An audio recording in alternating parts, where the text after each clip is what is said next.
5. Get out of Dodge. The idiom, get out of Dodge, is a colloquial expression that means to leave a place quickly or to escape from a situation that is dangerous, unpleasant, or undesirable.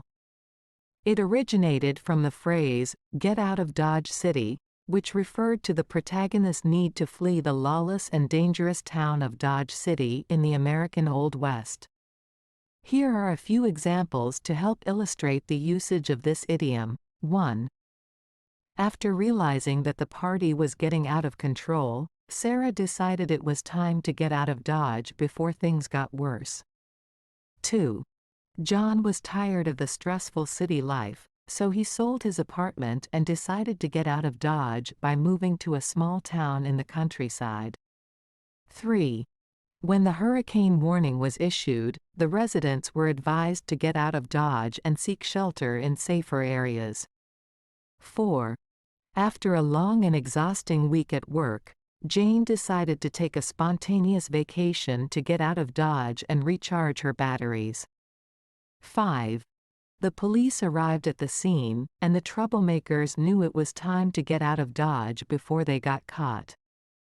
Overall, the idiom, get out of Dodge, is a figurative expression that signifies the need to leave a place quickly or escape from an undesirable situation.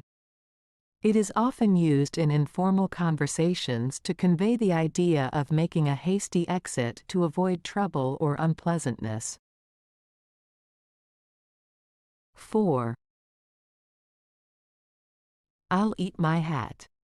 The idiom, I'll eat my hat, is an expression used to convey a strong belief or certainty that something will happen, even though it seems highly unlikely or improbable. It is often used to emphasize one's confidence in a particular outcome. The origin of this idiom is unclear, but it is believed to have originated in the 18th or 19th century. The phrase is figurative and not meant to be taken literally. It simply emphasizes the speaker's certainty. Here are a few examples of how this idiom can be used in everyday conversations. 1. Example: if he manages to finish the marathon in under 3 hours, I'll eat my hat. Meaning, the speaker is expressing their strong belief that the person mentioned will not be able to complete the marathon in under 3 hours. 2. Example: if she agrees to go on a date with him, I'll eat my hat. Meaning, the speaker is expressing their certainty that the person mentioned will not agree to go on a date with the individual in question. 3. Example: if they win the championship this year, I'll eat my hat. Meaning, the speaker is emphasizing their belief that the team mentioned will not win the championship.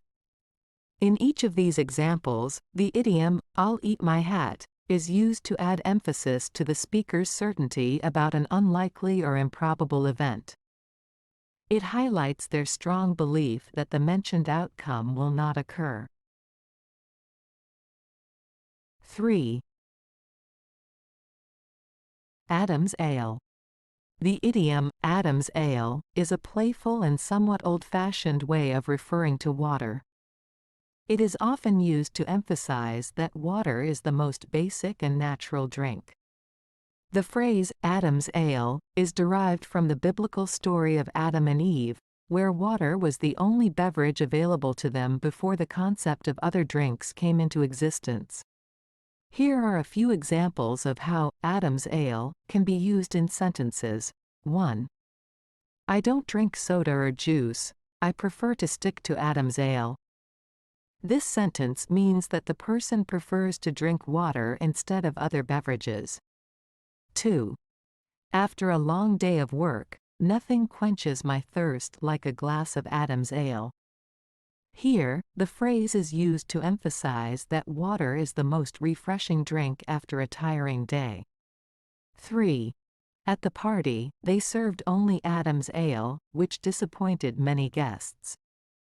In this example, the phrase is used to humorously express that only water was available at the party, which might have been disappointing for those expecting other drinks. 4. When I go hiking, I always make sure to bring a bottle of Adam's ale. This sentence indicates that the person always carries water while hiking, emphasizing its importance as a basic necessity. Overall, the idiom, Adam's ale, is a light-hearted and creative way to refer to water, highlighting its simplicity and essential nature. 2. Next of kin. The idiom, next of kin, refers to the closest living relative or relatives of a person. It is commonly used to describe family members who would be contacted or have legal rights in case of an emergency, illness, or death. The term is often used in legal and medical contexts to determine who should be notified or involved in decision-making processes. Here are a few examples of how the idiom, next of kin, can be used in sentences. 1. In case of a medical emergency, the hospital will contact the patient's next of kin to inform them about the situation. 2. When filling out a legal form, it is important to provide the contact information of your next of kin. 3. The police were unable to locate the deceased person's next of kin, so they had to conduct a thorough search to find any relatives. 4. According to the will, the deceased's estate will be inherited by their next of kin, which includes their spouse and children. 5. As the patient's next of kin, you have the right to make medical decisions on their behalf if they are unable to do so themselves. Overall, next of kin is a term used to describe the closest family members who have legal rights and responsibilities in various situations. It is essential to keep this information updated and readily available to ensure effective communication and decision-making during critical times. 1.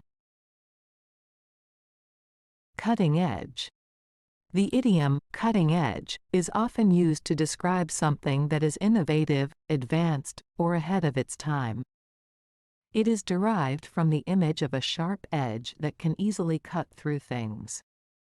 When we say something is cutting edge, we mean it is at the forefront of its field or industry, pushing boundaries and introducing new ideas or technology.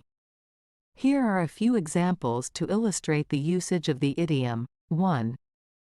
The company's new smartphone is truly cutting edge, with its advanced features and sleek design. In this example, the idiom is used to describe a smartphone that is highly innovative and incorporates the latest technology. 2. The research conducted by Dr. Smith is always cutting edge, constantly pushing the boundaries of scientific knowledge. Here, the idiom is used to describe Dr. Smith's research as being at the forefront of their field, always introducing new and groundbreaking ideas. 3. The fashion designer's collection showcased cutting-edge designs that revolutionized the industry. In this sentence, the idiom is used to describe the designer's collection as being highly innovative, introducing new and revolutionary designs that had a significant impact on the fashion industry. 4. The company invested heavily in cutting-edge equipment to enhance its manufacturing processes. In this example, the idiom is used to describe the equipment as being technologically advanced and at the forefront of the industry, enabling the company to improve its manufacturing processes. Overall, the idiom, cutting edge, is used to highlight something that is innovative, advanced, and leading in its field. It is often used to describe technology, research, designs, or ideas that are pushing boundaries and introducing new concepts. Did you like the video? If yes, give us a thumbs up. This will help the channel as well as others to find it. We add multiple videos daily. Subscribe, so you won't miss any.